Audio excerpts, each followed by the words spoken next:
Good evening and welcome back to another episode of Please Call Me Crazy, brought to you by Free People Radio and now powered by our first sponsor, Tireget.com. That's Tireget.com. You have to buy tires from somebody. You might as well buy them from us and help fund the movement, help support the movement. We believe in the freedom of movement, and that's exactly what the establishment wants to take from you now. I am your host, Royce White, here in the belly of the beast, Minneapolis, Minnesota, for episode number 91, I believe it's 91, fast approaching 100. We're going to do a special 100th episode, special celebratory 100th episode for everybody out there who is following the podcast, who has continued to support the podcast, who listens to the podcast on the audio platforms, who watches there on Rumble, who watches on War Room. We have to send a special thank you almost every episode to the great Steve Bannon, Maureen Bannon, and Grace Chong for allowing us to stream the podcast on the War Room Rumble page and Getter page, with the entire War Room posse being able to enjoy the podcast and go on this journey with us. We are certainly happy to be able to reach all of you, American patriots. It's our duty now to save the country. For all of the people who are out there who listen to the podcast, I know a lot of people listen while they drive. A lot of truckers are driving late at night and listen to the podcast as they work. We appreciate all of you as well. We would ask that you subscribe to the channel, even if you want to continue to listen on the audio platforms. Subscribe to us everywhere you can, if you can. All of it helps us to be able to continue to make this content and have this conversation. I want to thank the great Jason Whitlock. I was just on his show earlier this evening. If you didn't catch that, please go subscribe to Fearless with Jason Whitlock, and the great Jason Whitlock has a conversation going on his YouTube channel that's unlike any other in the world. You can find our podcast on Band.video, and I want to thank the great Alex Jones for allowing me to host my content on his site, and being able to host his show, which I did last Sunday night, or this previous Sunday evening. So I'm involved with incredible people that have incredible platforms, and they are building, nurturing incredible conversations that are really changing the entire world. And they will change the entire world. But first, we have to save this nation. And then I want to talk about that today. I want to start there today. Over the last couple of weeks, since this latest Trump indictment down in Fulton County, Georgia, there's been a bunch of energy that has bubbled up on the internet, and started to bring the question about blacks for Trump in 2024. So as a black man who supports Trump for 2024, I feel uniquely positioned to talk about this, and even more, even more so. This is the vision that the great Steve Bannon had for an eventual Donald Trump's presidency, but even more broadly than that, this is the vision that the great Steve Bannon has had and has continued to develop for the American nationalist populist movement. And it literally touches me that I've been able to go on this journey with Steve. And I think we're going to have him on next week, that I've been able to go on this journey with Steve and see his commitment to this political strategy, when many of the high level donors, the high brass in the Republican Party, the naysayers have lined up against him and even tried to railroad him and use political prosecution to stop this very moment. This very moment is why Steve Bannon was indicted. This very moment in American history, where the question about blacks for Trump has bubbled up organically on the internet by the corrupt actions of this establishment, their elite, and their political prosecution. This is the very moment that Steve Bannon and myself and many others have been working on and developing over the last, since 2016 for Steve. But myself since 2020, over the last couple of years, certainly since I ran for Congress against Ilhan Omar. Now I'm running for Senate here against Amy Klobuchar in the great state of Minnesota. But this is the vision that many have seen. And I'm happy that it's coming to fruition. I'm happy that it's starting to really, stand up on its hind legs. And there's a long way to go, don't get me wrong, but we live in a culture, we live in a time in human history where things move quick. Things have the potential to move quick, and certainly culture has the potential to shift quickly. Um, we have a hand in that. We have a role in that. We have the ability to affect that, to impact that. And I can't thank Steve Bannon enough. I really can't thank Steve Bannon enough for having the vision and the sacred honor and the national honor to keep a place open for Black people in a future, a nationalist, the future of a nationalist America. Because make no mistake about it, long ago, really in the 1960s, we traded our American to Black people. I'm going to talk to us first. We're going to get through a whole gamut of things today. And a lot of you may not like me. A lot of you may unsubscribe. A lot of you might say, fuck that guy, Royce. He's an asshole. Or, he's delusional or whatever you want to say. I don't think I'm particularly delusional. In fact, many of the people who I'm involved with on a daily basis would testify that I'm rather sane, logical, reasonable, level-headed, around all things, but certainly when it comes to these political discussions and cultural discussions. So you cannot like me for what I'm going to say today. That's totally fine. I'm not in this for friends, for followers, for fans.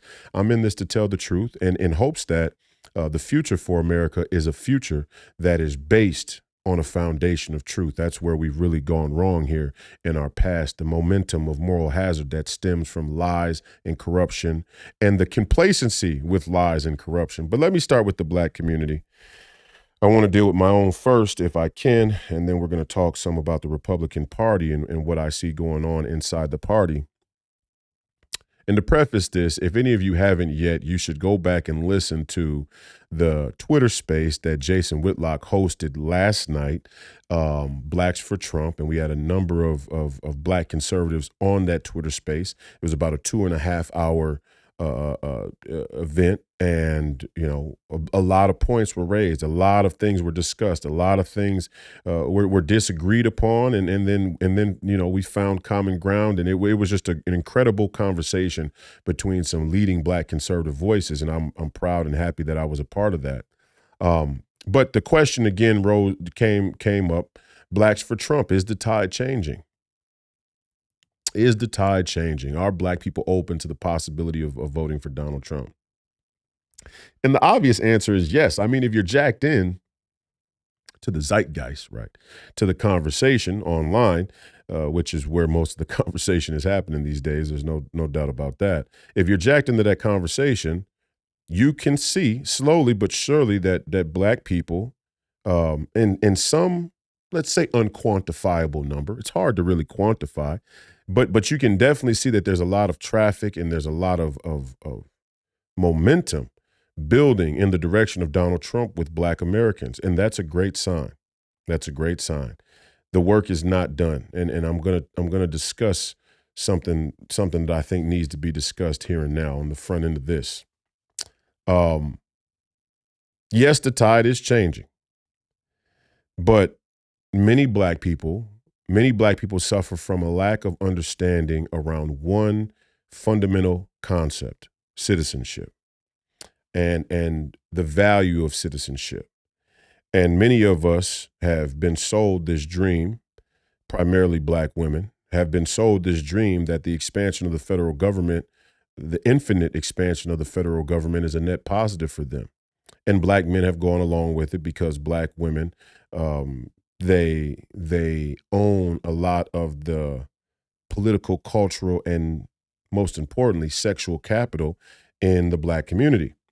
And politics has often been such a laissez-faire sort of endeavor in the Black community anyway, that many Black men are unwilling to have serious conflict within the home with their Black women to rail against the normalcy of Democrat policy. That's starting to change. Why?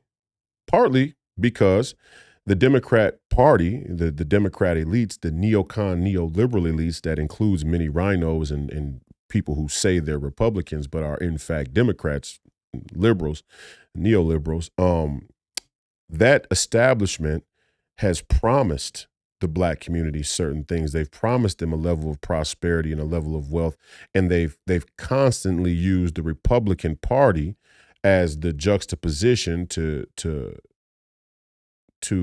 excuse them not delivering on that promise. You know, we promised the black community this, but the Republicans are stopping us. We promised the black community that, but the Republicans are stopping us. We promised the black community, all of these things, but the Republicans are stopping us. Well, that's only going to go so far with men. I mean, you can give, with all due respect, you can give women false promises and you can continue to tell them some excuse as to why you weren't able to deliver. But men have trouble swallowing that pill over a long period of time. And that rubber's meeting the road. And now they've made the mistake of allowing the American culture online in the casino. If you've been a part of the podcast, you've heard me talk about how the psychology of social media was built around casino game theory. A lot of it was built around casinos. Going on Facebook is like spending time at the slots. It's the exact same sort of psychology in many ways, especially when you talk about the user interface. But so, they've made a lot of the modern political culture in America, a lot of the modern culture in America, hyper political. And so when the conversation gets in the political, it's going to be human beings' natural intuition to critically think in some shape or form about those topics. And where black people in previous generations and previous decades and previous times in American history were maybe focused on other things, now the gravity of our gaze is hyper political, just like everybody else. Things are becoming hyper political. So now black men of all people are paying more attention to politics. And in doing so, we are starting to see the inconsistencies. We are starting to see the contradictions of the promises and the narrative that's been given to us by the Democrats and by the liberal mainstream media. And so there are many black men who may not yet be willing to say, hey, I'm going to vote for Donald Trump, or I'm MAGA, make America great again, or I'm willing to vote Republican even, or I'm willing to be neutral. But there are a great number of black people who are saying, hey, the Democrats are full of shit. And that's a sign of a tide change, of a sea change. Now, before black people can make the full walk across that Rubicon, we have to get clear about a few things. Number one, you have a citizenship. We all have a citizenship of a nation wherever we are a citizen of a nation. And that citizenship has a value to it. And that value is made up of some fundamental things. Obviously, your rights, right? And you could say the dollar, the economy of that nation. And you could also say the overall and general security of that nation. Absolutely. All those things make up the baseline value of your citizenship. And I, as an American patriot, tend to think, man, we have a pretty good baseline citizenship value. Our American citizenship is unique and it's special in its value. And part of it being special is the success of the American economy in the history, the success of our innovation when it comes to technology and using technology in a defensive capacity or when necessary, an offensive capacity. Our military progress has been a high point of American citizenship. Nobody wants to attack us here. Okay. Nobody wants to really throw down with America when it comes to war. In fact, our arch nemesis, China, is hell-bent on waging an asymmetrical war for that very reason. Nobody really wants to go guns up with America. That's a benefit to your citizenship. But more importantly than both of those fundamental things is our rights. Our rights are granted to us by a creator. They're not given to us by God. I mean, they're not given to us by government. They're not given to us by man. They are granted to us by God, by a creator, which makes them inalienable. This is a very unique form of citizenship. Different than Russia, different than China, different than many, many other nations. In the CCP, your rights aren't guaranteed to you at all, let alone by God, because they don't believe in God, obviously.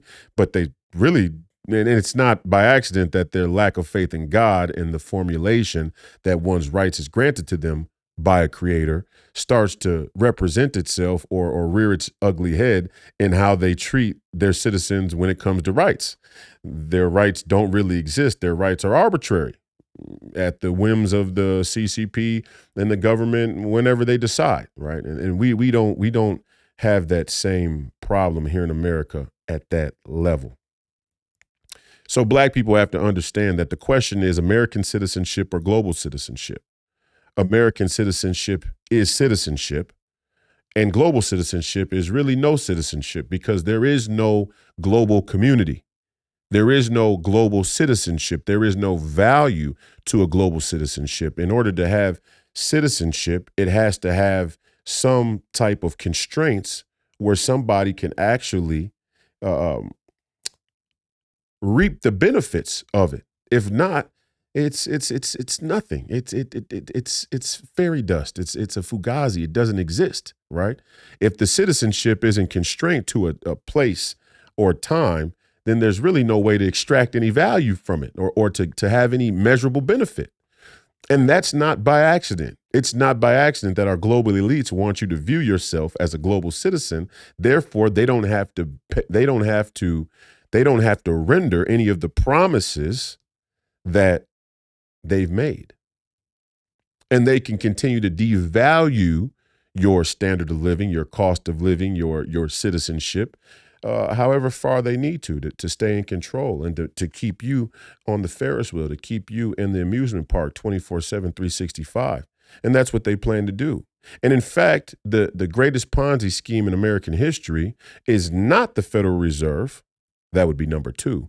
The greatest Ponzi scheme in American history is the psychological brainwashing that technology and the advancement of technology and the convenience of technology is an adequate substitute for freedom. That trading convenience for freedom is not only adequate, but it's the only thing that makes sense. That is the greatest Ponzi scheme being waged right now against you, and it may in fact be the greatest Ponzi scheme ever waged in human history. That the rise of technology and all the convenience, all the superficial benefits that it is intended, that it is crafted, that it was engineered to make you believe in, right? All of these superficial benefits are something that you have to have. They're essential. There's something you need. There's something that you can't go without. There's something you should trade your freedom and your rights and your citizenship for. Of course, we're going to go to universal basic income. Of course, we're going to go to free Wi-Fi for everybody. Of course, we're going to give a cell phone to every single living, breathing human being on the planet. Of course, we're going to put a chip in your brain that makes it all so connected. And we'll put you in a 15-minute city, and we'll put you in an electric vehicle, and you guys don't see it? They're building a rat maze. They're building a rat maze for you. And when that rat maze is finished, you will be experimented on. You'll be experimented on in ways you don't even realize. The same way you're being experimented on in ways you don't realize right now. But it can get worse. It can get much worse. The plausible deniability can get much greater in their favor. If I put you in an 8x8 micro apartment in a line city and you can't move, you can't purchase, you can't think without me knowing about it, what does that make you?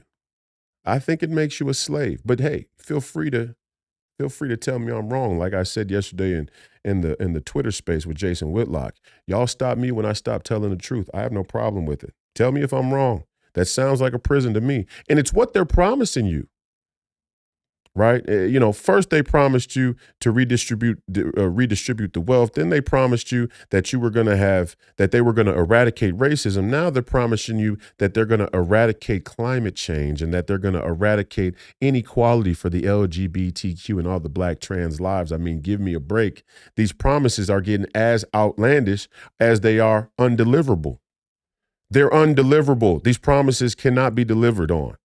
And I don't understand why we would continue to vote for a party by default that can't deliver on anything that they're promising us. We have to ask ourselves how we view ourselves, how we love ourselves, how we believe in ourselves, if we would allow somebody to pimp us like that. Shout out to the great Ice Cube who said, what are we getting for the vote? I mean, that's the most basic question you could ask. And a lot of people tripped over themselves to jump up on the stage, at the podium, on the microphone, and call him a sellout for asking the basic question, what are we getting for our vote? I'm willing to go talk to anybody to negotiate a fair deal for our vote. And the reason why the black bourgeoisie sellouts ran to the podium, got up on the microphone and called him a sellout is because they know that we're getting a terrible deal for our vote. They know the Democrats can't deliver on the things that they've promised. They know the Democrats have no intention to deliver on the things that they've promised. So any examination of the deal for our vote as the black community would ultimately and logically result in somebody saying, not only are we not voting Democrat based on what they're doing right here in the present, it's logical for us not to vote Democrat based on the things they've promised and the corruption, the levels of corruption they've went to not deliver on those promises. And they've gone to a pretty high level of corruption not to deliver on those promises. And so black people have this political wedge issue, about reparations. Well, let me be clear about reparations. Let's start here. Let's go right down the pipe. Because the question that popped up yesterday is Donald Trump, is there potential, is there opportunity for him to expand his likability or his resonance with the black community and win the black vote? And reparations is the issue. Now, black people, let me help you out with something. And I guess I'm talking to the Republicans or the conservatives as well when we're talking political strategy. But let me help you out with something. If you're willing to take cash, in a society where the elites that you vote for have intentionally bankrupted the currency, you either are dumb or you're in on it. You're either ignorant or you're in on it. I'll say it again. If you are willing to take cash reparations in a society where the elites who you've voted for, that you are asking for reparations, has intentionally devalued the currency, you either are ignorant or you're in on it. For me, it doesn't matter. The net result's the same. The outcome is the same. We're getting fucked. Okay, so we don't want cash. We don't want cash reparations. That's number one. You have to understand these basic fundamental political truths in order to even have these conversations about a big idea like reparations. Okay, stop selling yourself short. Black people, you have a citizenship. There is one party that wants to expand the federal government into infinity. As the federal government expands, your citizenship will start to shrink. It will start to be so small, it's nothing more than an ant beneath the boot of the establishment. And that's exactly how they want it. And anybody who wants to negotiate on behalf of that, anybody who wants to shill or advocate for that type of citizenship, they're in on it. They're either ignorant or they're in on it. And if they're in on it, they're probably getting paid handsomely to tell you that bullshit. And there are a lot of black bourgeoisie sellouts who are being paid handsomely to tell us that bullshit. We could go down the list of names, but I'd be here for an hour because there's that many of them. Pick one. Go ahead. You can name them. Pick one. The black bourgeoisie sellout, chances are you throw a name out, they're getting paid handsomely. If they've been put up on the stage, if they've been given a platform, if they've been given a microphone and a spotlight to talk about anything, and sometimes it becomes political, they are being paid handsomely by the same establishment that all of you claim is riddled with white supremacy and racism. The whole system is guilty. The whole system is racist. The whole system is ran by white supremacists, but we want to expand that federal government? Make it make sense. Connect the dots. Connect the dots. Why would we want to expand the federal government if it's inherently or systemically racist? How does that make sense? It doesn't make sense, black people. Wake up. Wake up. You've been lied to. Don't insult your own intelligence this way. Don't beat yourself up this way in public. Don't come to the public square and behave this way. It's disgusting. It's disgusting. It makes me want to spit on the floor. I find myself spitting on the floor all day long watching you bourgeois black sellouts come up to the podium and sell us this fucking bullshit and watch you black people follow behind like sheep. I spit on the floor all the time. And I really, really, really want to have a kind, amenable, cordial conversation with a lot of you people. But we're at the point where there's nothing more I can say. You actually tell somebody that you actually let somebody tell you that expanding the federal government is a net positive for black people in this country. The same federal government that's ran your currency into the ground and traded your jobs overseas for some international omnisexual citizenship. Give me a break. Look at the cities look at the cities and the damage that has been done as American manufacturing has left our shores. And you're going to let them tell you that all of those black jobs, all of that black financial and economic prosperity was sacrificed in the name of climate change and environmentalism? Are you fucking kidding me? Meanwhile, there's a pollution. There is a greenhouse pollution pollution cloud that you could see from space hovering over China. And at the same time, they want to give China dominance or control over the international health decisions that are made. I mean, come on, we can't be this stupid. Okay, switching gears. Let's talk about reparations from the other end if we can. And now I want to talk to the white conservatives. And I think the white conservatives really need to grow the fuck up. Grow up. Grow up, please. I mean, right now, we have to make a decision. And it's both sides. The future of America hangs upon, it hangs in the balance. It rests upon the shoulders of black and white people in this country coming together with the help of the Hispanics and Latinos. But really, this is a black or white issue. And the reason why it's a black and white issue, because it's a black and white narrative. And whether you want to talk about race or not, whether you think race is important or not, whether it doesn't matter what you think.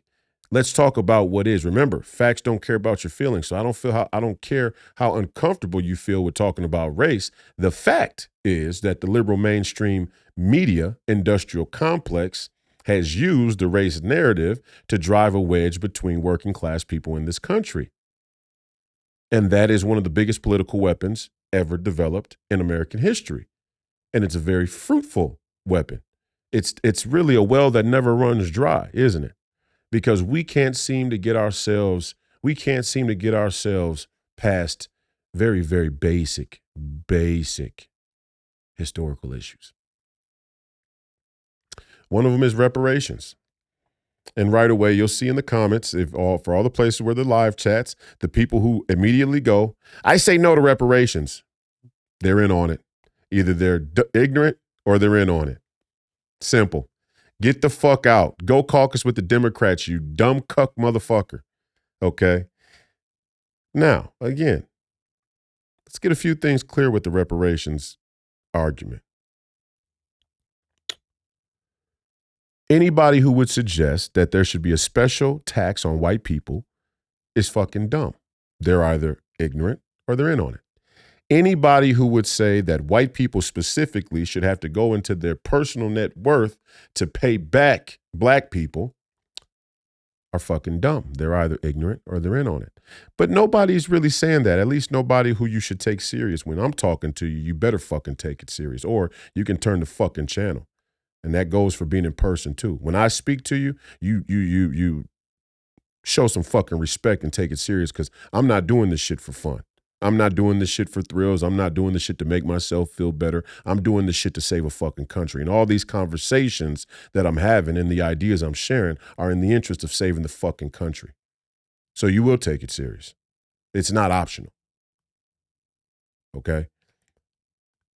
Anybody who has a conversation about reparations with any reason, especially myself, aren't talking about cash reparations. Now, when you go to the place where they're talking about reparations, you'll still see a lot of black bourgeoisie sellouts advocating for cash reparations. Those motherfuckers are in on it. And they're being used to caricature a potential reparations proposal so that white people in the country will feel threatened by it. Don't be a fool. Don't let them do that to you. Don't let that work. Let's move past the superficial surface of bourgeois sellouts and get down to the nitty gritty so that we can save the country. And if we want to save the country, when we look at the history of the country, let's just be clear.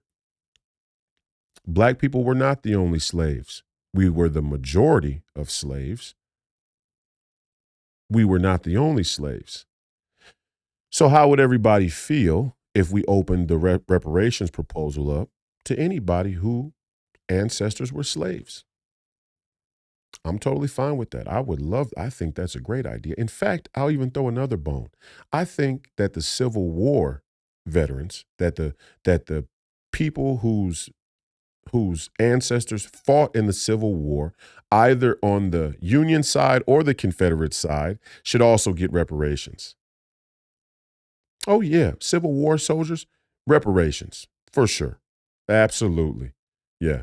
If you were white, if you were Asian, if you were Mexican, Native American, and Native Americans, they already got huge concessions because what was done to them was, significant. So we already made the decision as a country that Native Americans were going to be taken care of. And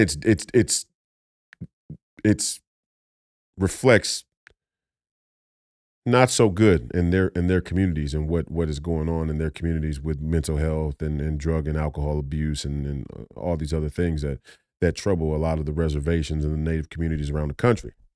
But yet that's not to say that we shouldn't have done something to take care of that history, but the stewardship of that history is something else we should talk about entirely, like who actually manages the money for the casinos for the natives. What level of political sovereignty came along with us giving them that concession? Something we shouldn't fail on this go around. But if your ancestors were slaves, no matter what your race is, you should get reparations. Now, the catch is your reparations are not going to be cash.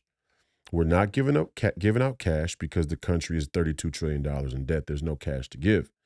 We shouldn't take cash, whether you're white, Asian, black, descendant of a slave. You shouldn't take cash because the currency is not stable.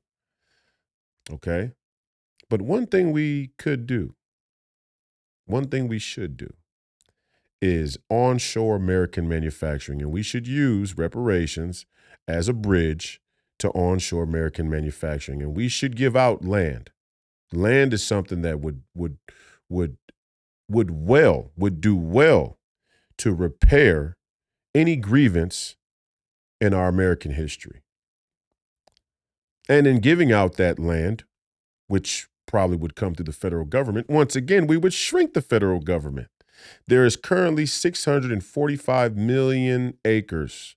645 million acres of federally owned land. Almost 750 million acres of federally owned land.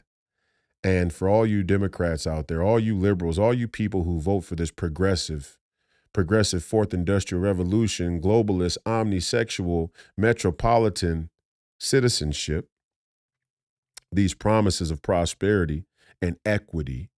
Okay, that's a key word for the propaganda, equity. For all of those who believe in equity, what's equal about the federal government stockpiling all this land that you can't buy? But they can make special concessions to sell parcels of federally owned, federal government owned land to certain exceptions. And what do you think those exceptions are going to be in the future? What do you think the exceptions are going to be where the federal government actually allocates and sells land to certain causes? I have a pretty good guess. High up on the list, number one would be environmentalism, climate change, right? Solar cities, satellite cities, 15-minute line cities, so on and so forth. Those are going to be the places that are justified for the allocation of federally owned land, which you're not going to own, which you could surely come and live in at a small price, at a small cost monetarily, but a huge cost in freedoms and rights. Instead, I believe that the Republican Party and that the conservative movement should offer an alternative pitch, should offer an alternative where you get land and you own the land, and we are not in control of the land. We're not giving you the land as a sort of bait and switch where we still actually own the land. I mean, no matter what nation you're in, you only own the land unless there's an emergency and the government with a much bigger military wants to come and take your land. And they throw the rule of law out like they've done now or like they did during COVID, and they're going to come take your land anyway. And at that point, no deed that you have is going to matter anyway. Your land is not your land. Your land is only in your ownership so far as you can defend your land from any invasion. And that invasion could be foreign or it could be domestic, right? It could even be local. I mean, we don't even have to go to the federal government or the American military. The sheriffs could come in and take dominion over your land in a heartbeat. So really there's an agreement that you own this parcel of land. And it's an agreement that works well as long as America and the American dollar and the American government is working the way it's supposed to work. But that's starting to change now. So let's say we can save the country. Let's say we can stop a kangaroo court banana republic from breaking out all across the nation. Let's say we can stop our enemies from showing up on our borders. Let's say we can stop biological warfare, foreign or domestic, from wreaking havoc throughout and decimating the American population. Let's say we could do all of those things. Let's say we could achieve that. Let's say we can take a stand and hold all of those enemy forces off. We can keep them at bay. The question becomes, how do we refortify America in a way that doesn't leave us vulnerable like this going into the future? And one of the ways that we can do it and should do it is to reestablish the power of the individual citizen and the sovereignty of the individual citizen and the sovereignty of the land ownership of each individual citizen. And how do we make it a priority not to bastardize home ownership, business ownership, land ownership, agricultural land ownership in this country through a grandiose, outgrown, incompetent, arrogant federal government? How do we do that? How do we do that? Hey, let's give people some land. We got a lot of it. I don't think you understand how much land we actually have. Let's give some people some land. Let's take the taxes off the land. Matter of fact, we need to do away with the taxes in general. The first way to shrink the federal government and give back power to the citizen is to shrink the tax. The taxes are out of control.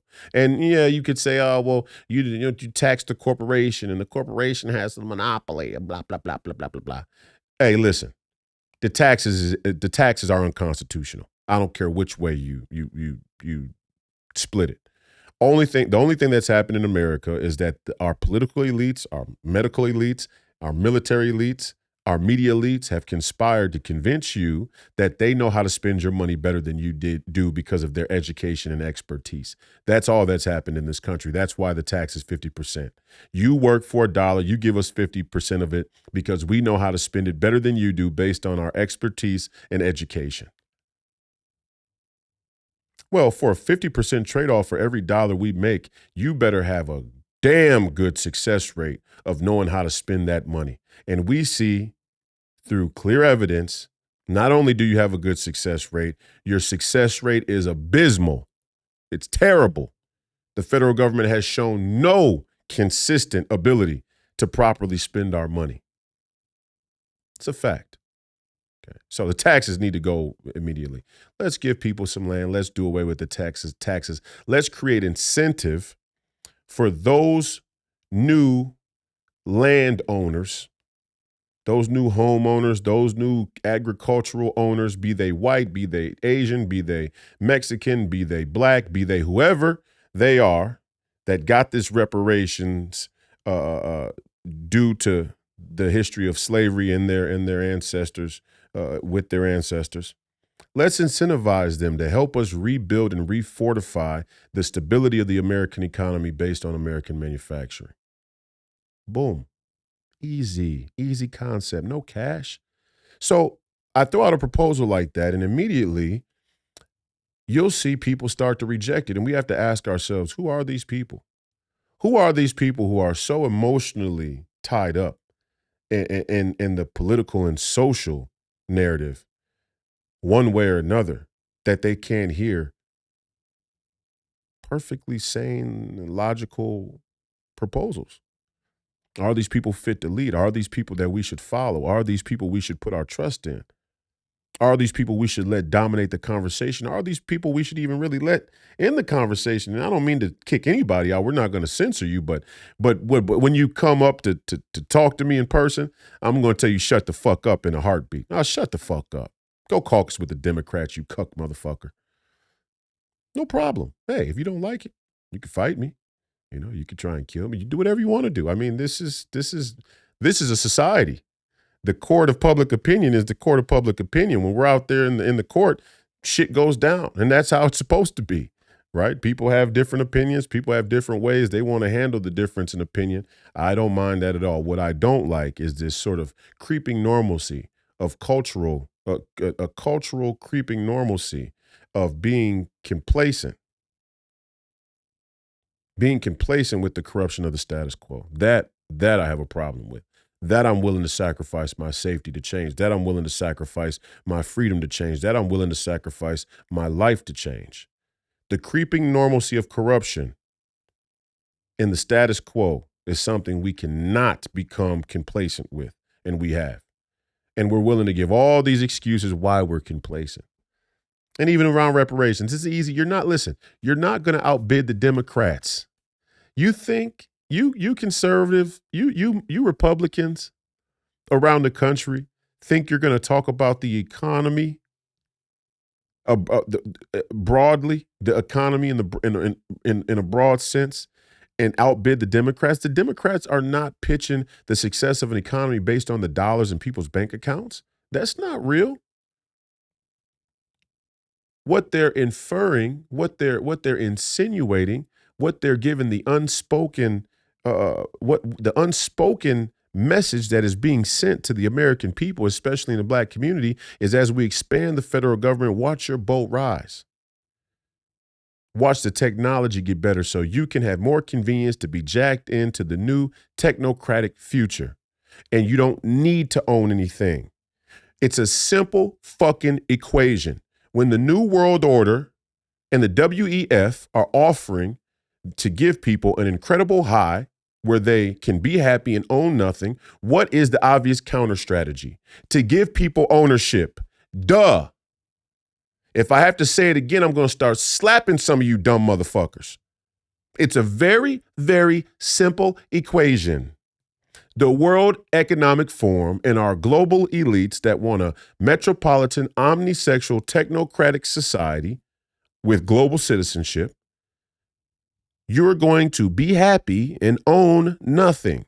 We're going to make the high good. We're going to take your ownership. We're going to take your citizenship. We're going to take your rights. We're going to take your sovereignty. What is the obvious counter strategy to that? We're going to give you ownership. We're going to give you a stake. We're going to endear you to the land. What's the fastest way to endear a man to his land and his country is to give him a piece of it. It's a very simple fucking equation. And all of you conservative cucks that jump right out of your seat and go, I will never be in support of reparations. You're starting to show us who you are. You're the same people who are never Trumpers. You're the same people who in secret go into the BPOUs and the Senate district committees and conspire for us to support Ron DeSantis because Donald Trump just may not be electable. You're the same people who allowed the Republican establishment to come to you and get you to pledge your allegiance to anybody other than Trump. You're the same people who quietly don't like it when Donald Trump came out there on the stage in front of the black crowd and said, y'all helped build the country. You're just now starting to get credit for that. You're the same people who every time Donald Trump makes inroads to gain and win and change the black vote, you go behind him and say some stupid off the wall shit that creates more cultural division. You're the same people. You're the same people who didn't like when Fred Hampton was in Chicago and he went to make an alliance with the Young Lords and the Young Patriots. And yeah, they were on the left side of the spectrum, but it's the same tactic. It's the same tactic from the corrupt middle. It's the same tactic from the corrupt centrists. It's the centrists who are the threat. It's the centrists who are the problem. It's the centrists who are the purveyors of a corrupt status quo. It's the centrists who are keeping us from coming together in this country. And they're using the fringe whenever they can, however they can, to accomplish that goal.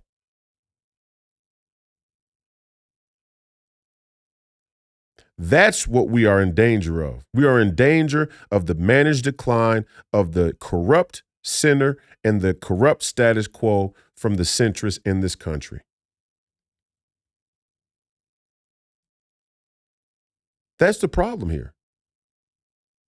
It's clear.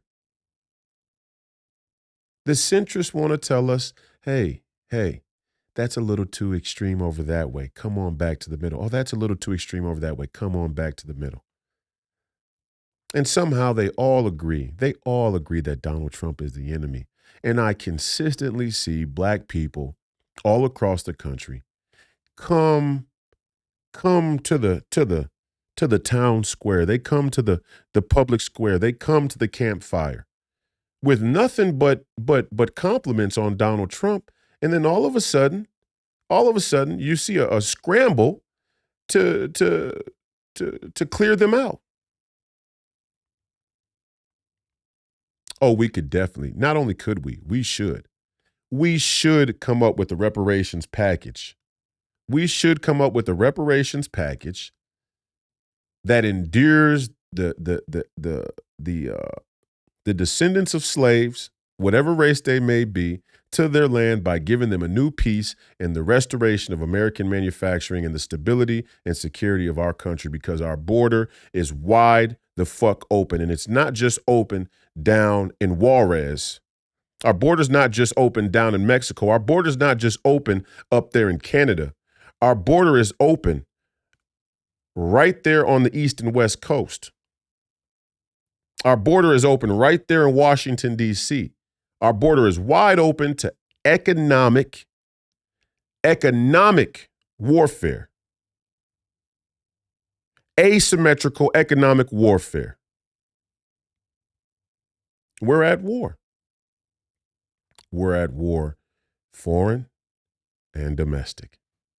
And there are, just like there are black bourgeoisie sellouts who are getting paid handsomely to tell black people they should accept global citizenship, there are American bourgeoisie sellouts, aristocrats, who are getting paid handsomely to make every American citizen think that we should accept a China-centric global citizenship.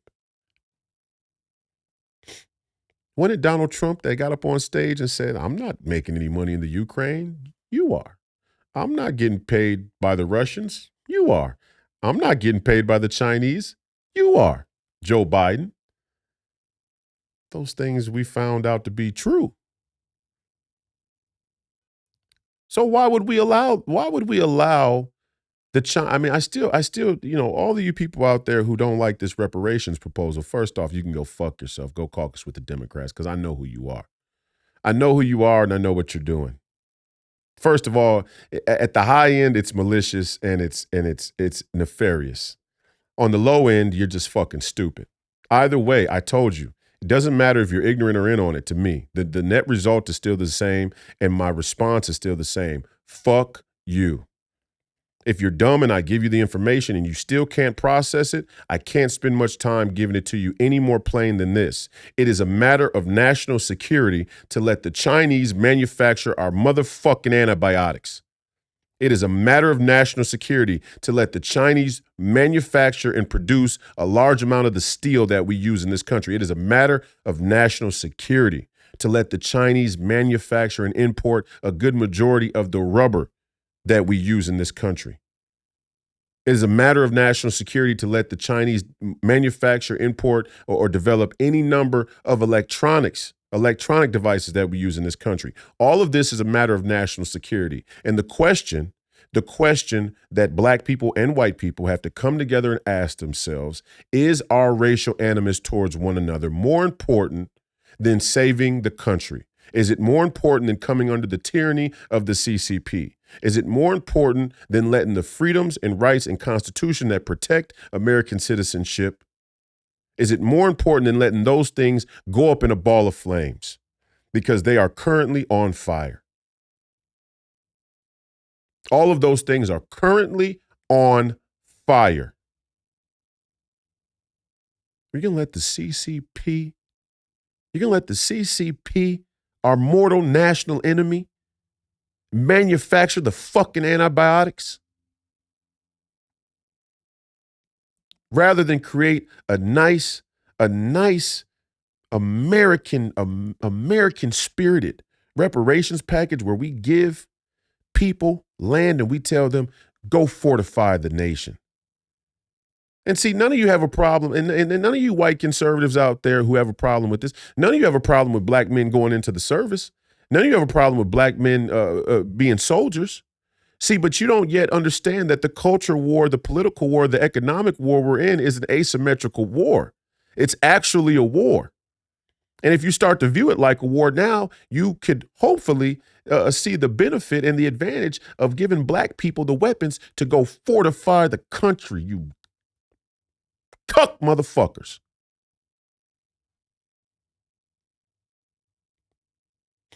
I didn't have slaves. Black people on the other side, I can't get ahead because of slavery and white supremacy. Cuck motherfuckers, both sides. Makes me sick. Bickering back and forth. Meanwhile, the CCP is bending you over and having their way. They're laughing at us. They're laughing at us that black and white people are having this dispute that we can't come through. We're having this dispute that we can't get over in this country. They're laughing at us. They're laughing at our politics are stifled by this narrative, by this conversation. They're laughing at us. And mostly they're laughing at black people. I'm going to be honest. Mostly they're laughing at black people because to them, you black folks aren't going to get no special treatment in China. I can guarantee you that. And when if China is successful in destroying America, like they say they want to, they're not handing it over to you black folks. You think the CCP would watch the slow and managed decline of America as a nation and eventually see it completely run by people who are loyal to the CCP and the China-centric global society, global community, and they're going to hand it off to black people? To go a level further, they may even put a black face up there. That don't mean it's going to have any net positives or benefits for black people. We already saw that with Barack Obama. Who do you think he was? Who do you think Barack Obama was? This is who he was. This is what it was. We already had a black face of a China-centric global society, of a China-centric global political movement. We already had that happen. Sure, they may put a black person up there like Kamala Harris or Michelle Obama or AOC or Ilhan Omar. That don't mean it's going to have any net positive or net benefit for black people. Are you people kidding me? You want to go to a China-centric citizenship?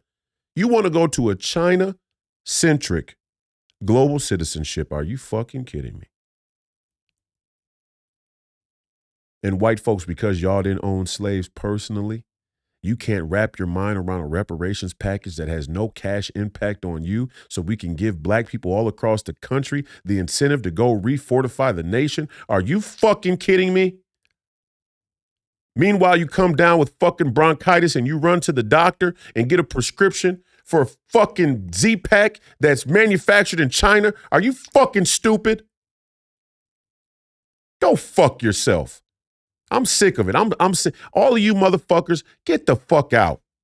Go caucus with the fucking Democrats. And this is something else that came up in the Whitlock Twitter space yesterday is how politics is a matter of sales, right?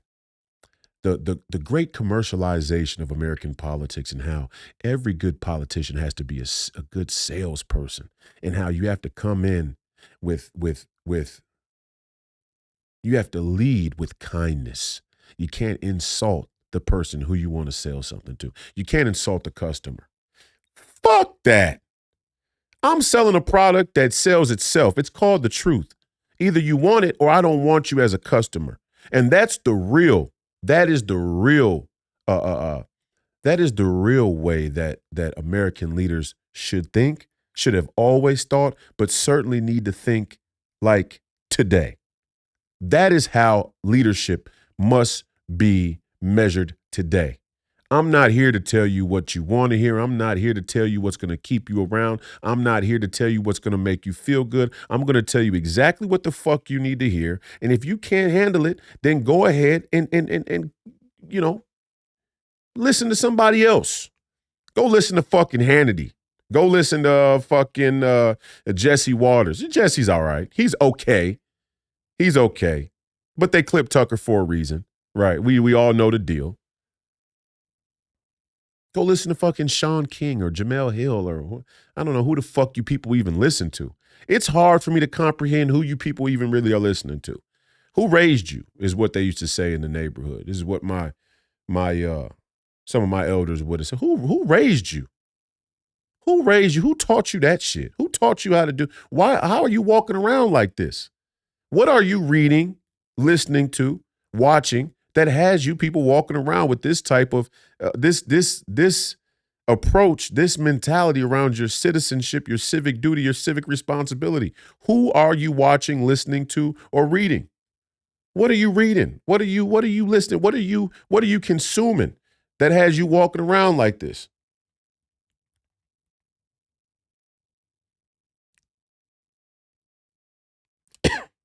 The pathway is clear. Donald Trump with the American restoration, the American manufacturing reparations package. Oh, it's so sweet. I can taste the victory. I can taste the victory. Maybe all you can say, hey, Royce, go fuck yourself. That's ridiculous. It's delusional. It doesn't make any sense. Who's going to oversee the land? Give me a fucking break. And as a part of this American manufacturing reparations proposal, the first people's land we're going to get are the Chinese. Sorry, we're at war. They had no problems putting the sanctions on Russia. They all have no problems putting sanctions on Ron DeSantis, Mike Pence, Nikki fucking Haley, who is the rhino of rhinos. I mean, it's almost disgusting how anybody would stand up and clap for Nikki Haley. She is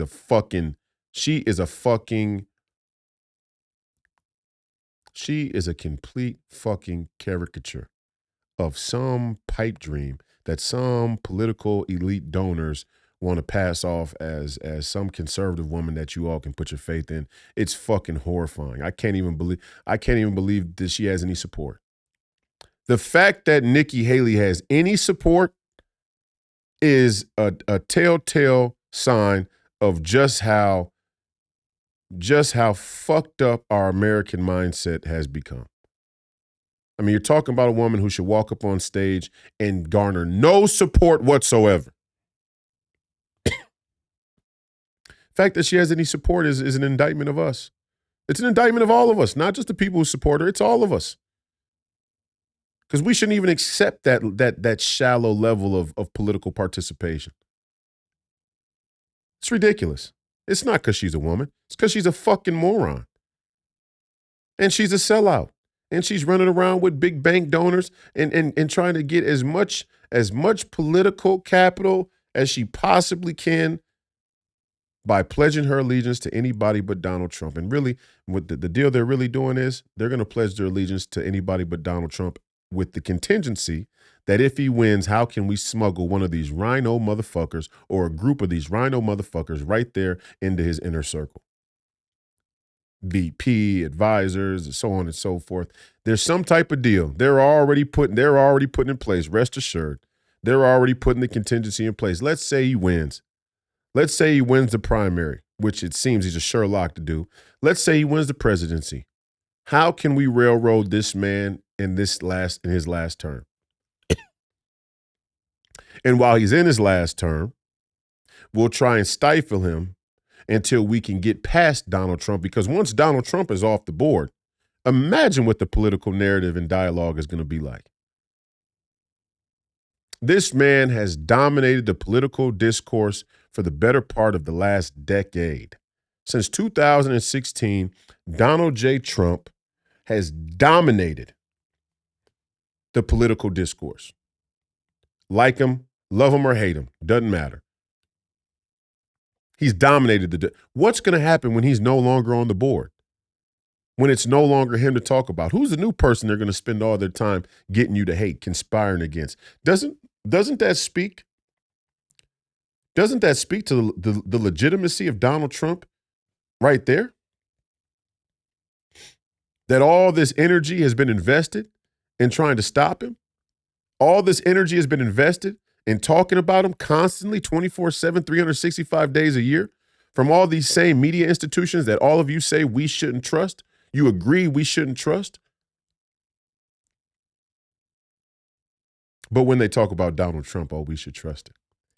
When they talk about the war between Russia and Ukraine, we should trust it. When they talk about COVID, we should trust it. When they talk about deep state surveillance, 58 intelligence community officials that signed a letter to say Hunter Biden's laptop was Russian disinformation and could have actually provoked a war with a nuclear superpower, we trust it. We trust that. Come on, people. Grow the fuck up. Grow the fuck up. I'm sick of it. I'm done with it.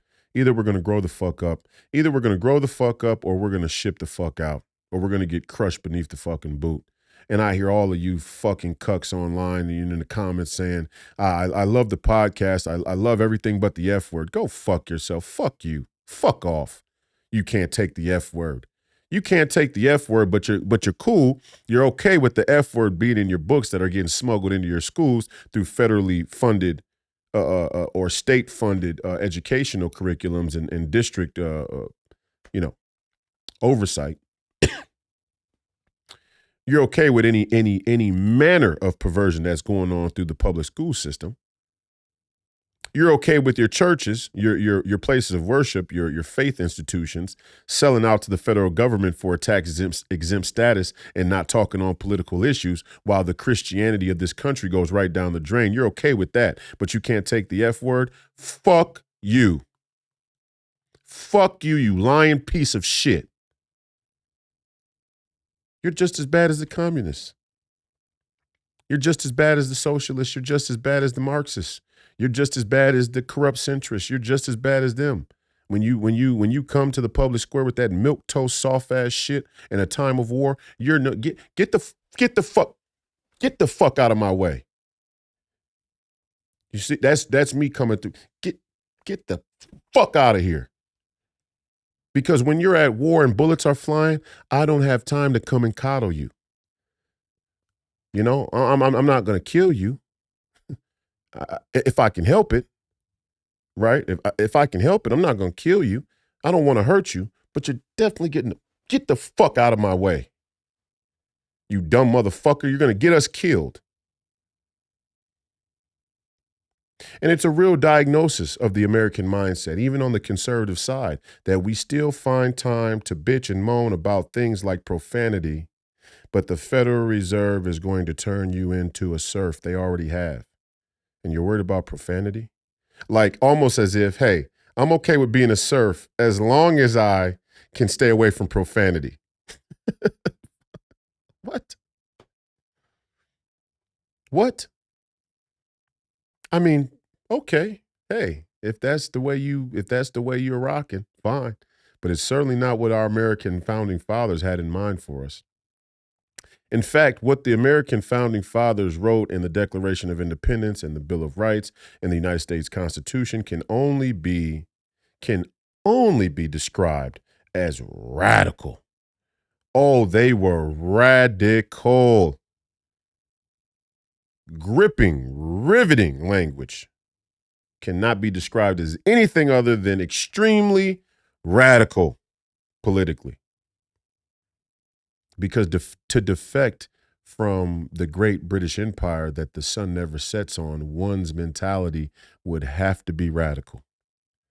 You thought the British Empire was big. You thought the sun never set on the British Empire. Imagine the shadow that will be cast by a China-centric global community,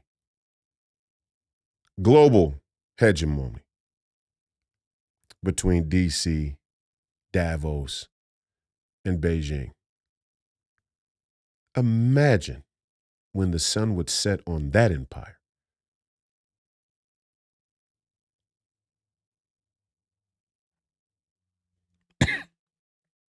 They're taking the word empire to a whole new level.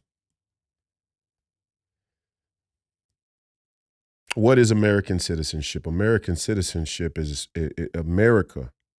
America and our citizenship was supposed to be protected through a nation of shopkeepers a nation of shopkeepers and the Second Amendment, the right to bear arms. When you pair a nation of shopkeepers with the right to bear arms, you create a safeguard against economic imperialism. When you take a nation of shopkeepers with the Second Amendment and you pair them together, you create a safeguard against economic imperialism. Slowly, we've given up our nation of shopkeepers. Slowly, we've given up our right to bear arms.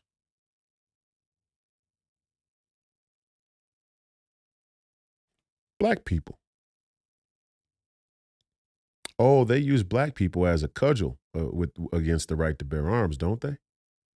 All we got to show you is a bunch of black men. I think it was Ronald Reagan who said that no American citizen should be walking around with a loaded gun. I think it was Ronald Reagan who said no American citizen should be walking on the streets with a loaded gun. How deep does this rabbit hole go? I know. You don't want us to criticize Reagan. Reagan can't be. He's the saint of the Republican Party. You can't criticize him. No American citizen should be walking the streets with a loaded gun. No fault divorce in California. And I'm not going at the legacy of Reagan because every president could be brought under an intense level of scrutiny, and you could pick out a bunch of things that you should rightfully disagree with them on, or that you may disagree with them on, or that you can disagree with them on. Of course, you can do that. We all could do that for any president, whether Republican, Democrat, or otherwise. Of course, we can do that. But what I bring Reagan up for is to help highlight the cultural allegiance to these political platforms that no longer serve where we are in America right now, in the war that we find ourselves in right now. I mean, we may need to go a little bit further back than Reagan for the header of our political platform, don't you think? Let's go back to Jefferson. Let's go back to Hamilton. Let's go back to some real hitters, some real philosophical, intellectual, political hitters. Let's get back to the basics. Are you a citizen or not? What does it mean to be a citizen? What are the dangers to citizenship? Let's get back to it. And when we get back to that place, I think we will find the decisions in front of us that need to be made, at least from a spiritual and philosophical and intellectual and political standpoint, become much, much easier. They become much, much easier to decisions to make. Up or down vote on Donald Trump, is it even a question? Of course it's an up vote on Donald Trump. Look what the tyrants are doing. Look at the level of corruption the tyrants are willing to go to get rid of them. Of course it's an upvote for Donald Trump. Easy. Next thing. How do we create American independence in the face of what looks to be the start of a third world war? How do we solidify? How do we fortify? How do we create a sustainable America? Are electric vehicles sustainable for us right now in the middle of a war where all the raw materials for the EV batteries come from the Congo? And the electronics and the coverings and the nuts and the bolts come from China? Is that smart? Is it smart for me to need for the things that I need in my house for me to have to go get from the corner store every time I have to get them? I mean, all throughout the day. And then that brings up a better point. Once we create some sovereignty and some individual once we create some independence, reestablish some independence here in America as a nation, the next priority is to create some independence in the citizen. Yeah, grow your own food. You should have a tiny garden that you can tend to, that you can draw food from, that you can draw produce from and go straight from farm to table, from yard to table.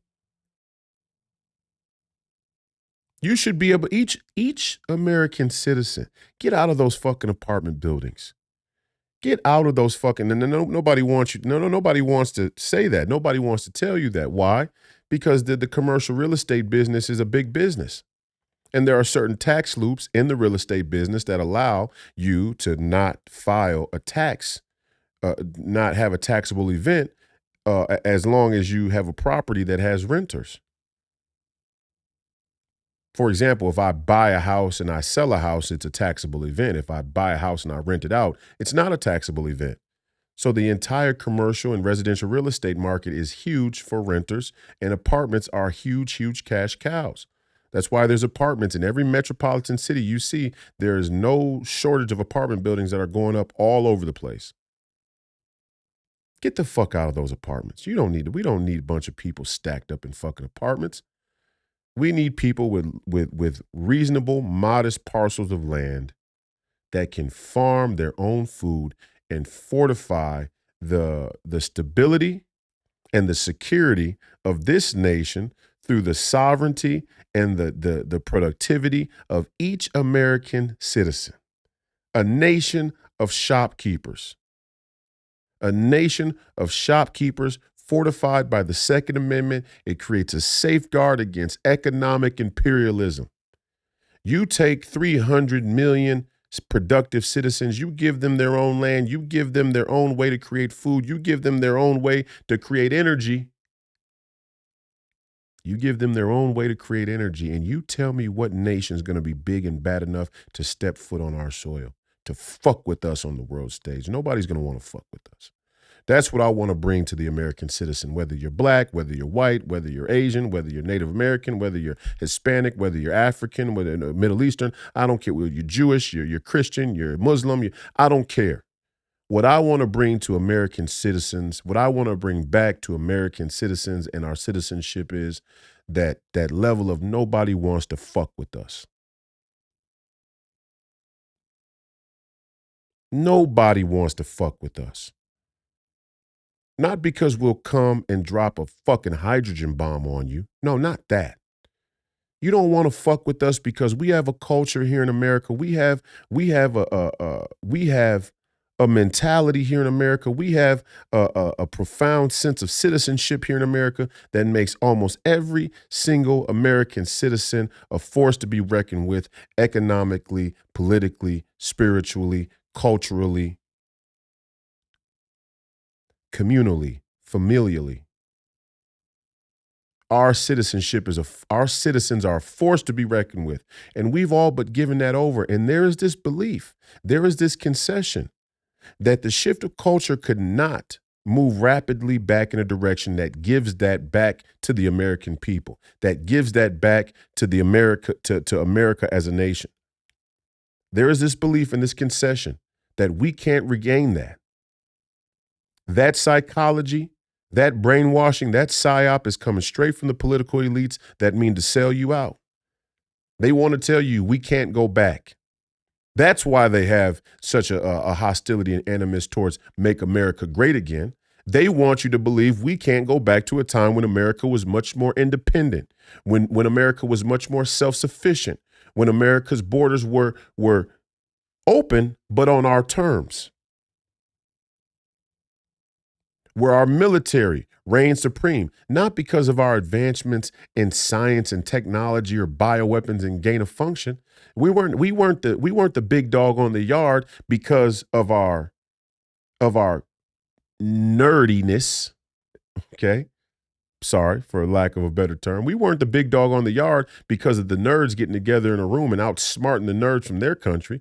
No, we were the big dog on the yard because we had black communities across the country that were helping build tanks, that were helping build cars, that were helping build the metal that fashioned all of the things that made our military a well-oiled machine. Black communities in Detroit. Remember, Roosevelt said, if Hitler had a way to get his bombs to Detroit, Michigan, if Hitler had a way to strike Detroit, Michigan, Hitler goes on to rule the entire world. The one problem that the Nazis had is that they could not reach Detroit, Michigan. And that's where we were making our planes and our tanks. Tell me where our planes and tanks are made now. Tell me where the components and the parts for our planes and tanks are made now. Tell me where the chips are made now. Is this not a matter of national security? And are you not willing to sacrifice any racial animus that you may still hold in your heart to close off that vulnerability, to close off that loophole, to close off that opening, that crack in the levee, that crack in the armor, that hole in the wall, that hole in our defenses? Are we not willing to put these petty culture wars aside in the interest of all of our security? And that's what you should expect from your leaders. Don't accept anything less. Don't go for the leader who wants to get you emotional on some bullshit wedge issue. Because the wedge issues will take care of themselves. Yeah, we're going to take care of the LGBTQ thing. Yeah, we're not going to let you teach LGBTQism to fucking kids. Especially not going to be teaching to the kids who can't even read well enough yet. Especially when they're going and competing with Chinese students, when you're going to force them to compete in the workplace with Chinese students who aren't going to waste any time with LGBTQism. No, we're not going to let that shit fly anymore. No, done. You want to be a man dressed like a woman? Fine, have at it. You want to go home and you want to have 10 guys in a room, playing, pin the tail on the donkey? Fine, you go ahead and do it. It's America. It's a free country. But we're not going to let it be the prevailing or dominating political idea. We're not going to let it be the moral compass of our entire nation. And even more importantly, we're not going to let it be the main stage distraction from the war that we're in. A vital war, a pivotal war that we're in. We're not going to do it. Done. End of story. Don't need to talk about it no more. Let's get down to this real shit. Why the fuck are we letting the Chinese make our antibiotics? It's a matter of national security. Our nose is wide open. Our ass is wide open. Wide open. No pun intended. Our nose is wide the fuck open. Like the first pretty girl that talks to you in high school. The first pretty girl that shows you some attention and flirts with you in high school, our nose is wide the fuck open. I'm at Target and they've installed 24 drive-up,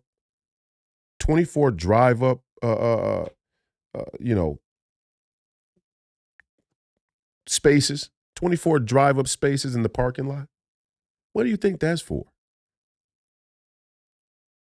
Ask yourself, drop it in the comments. Let's see if you're paying a fucking attention. Why do you think that Target would go out of its way with new construction to make 24 drive-up parking spaces, 24 drive-up stations in the parking lot? Is it because Fauci and Biden and Bill Gates and Klaus Schwab and a bunch of other people have said time and time again that there will be another pandemic? It's almost like they're certain.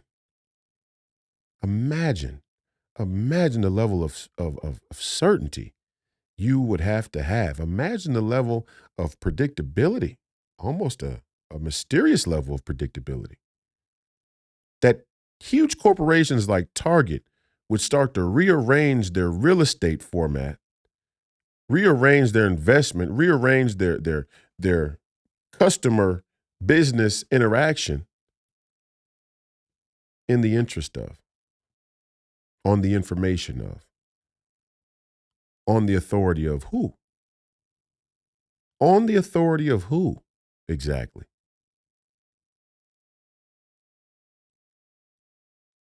Our nose is wide open. We have to get our hands back around this situation. We have to get the reins back on this federal government. We have to get the reins back on our elected officials. We have to get the reins back on DC. We have to get the reins back on this entire political landscape, and we have to do it right now. Actually, we should have done it back in 2016. We should have done it in 2020. Time's up. Time's up. This is the last transmission. These are the final days of freedom. These are the final days of free speech. These are the final days of free expression. These are the final days of being able to speak out against the establishment. These are the final days of being able to speak out against the elites. So you better get creative. If there's a box that you're living in, you better get the fuck outside of it. Because if there is a prison, if there is a box that you are allowing to capture your mind right now, it is doing nothing but getting you ready for the box that they plan to imprison you in the future. A real box. Right now, your chains are your choice. But if you don't break those chains, those psychological chains, that box in your mind that you can't think outside of, if you don't break that box, if you don't break those chains, there will be real chains waiting for you in the future. There will be a real box waiting for you in the future. There will be a real imprisonment waiting for you in the future. And if you can't see it, if you don't believe that to be the case, if you have doubt about that, you need no further than to look right there in Xinjiang, China, and understand the internment camps, the indoctrination camps, the re-education camps, the re-education, quote unquote, camps are a shining example of what you are going to experience in a China-centric global citizenship, in a China-centric global community, in a China-centric one world government. You think the Chinese came up with that on their own? You think they came up with internment camps on their own? You think the CCP is doing this on their own? If you think that, then you really underestimate how infectious the Marxist and communist worldview really is. You really underestimate how infectious ideology can really be. And again, you're wholly unequipped to lead this movement, to lead any fucking movement. If you think if you think the CCP came up with this shit all on their own, you don't understand the power of Marxism and communism yet. So to recap, you don't want to do a reparations package for all races that has nothing to do with cash and isn't going to be any bigger of a tax on you, because we're going to go to no taxes, because the taxes themselves create an outgrown federal government that bastardizes your citizenship. So you're not willing to do that, but you're willing to take antibiotics from an openly Marxist and communist government. This has been another episode of Please Call Me Crazy, brought to you by Free People Radio and powered by our favorite sponsor, Tireget.com. You all have to buy tires from somebody. You might as well buy them from us. Help fund the movement, help support the movement. We believe in the freedom of movement, and that's exactly what the establishment wants to take from you now. I am your host, Royce White, here in the belly of the beast, Minneapolis, Minnesota. I want to give another special thank you, another shout out to the War Room, the whole crew over there at War Room. Steve Bannon, Maureen Bannon, Grace Chong for streaming the podcast every night. We really appreciate that. I want to thank the War Room Posse for continuing to tune in. I want to thank the entire Fearless audience and the Fearless Army and Jason Whitlock and the entire Fearless team. I want to thank Alex Jones and the entire InfoWars team. I want to thank everybody at Blaze. I want to thank everybody who's thrown in to fight against this corrupt establishment. I want to thank you, the viewers and the listeners, for your viewership and listenership today and in the future. It's time. It's time. We're right there at the brink. We're right there on the edge of the cliff. Actually, we're hanging on by fingertips. We're already off the cliff. We're hanging on the edge by fingertips. It's time to grow the fuck up. Grow the fuck up and get ready to make some big sacrifices personally, spiritually, and physically in order to save this country. And if not, get ready for prison. Get ready for slavery. Get ready for death. Get ready for tyranny.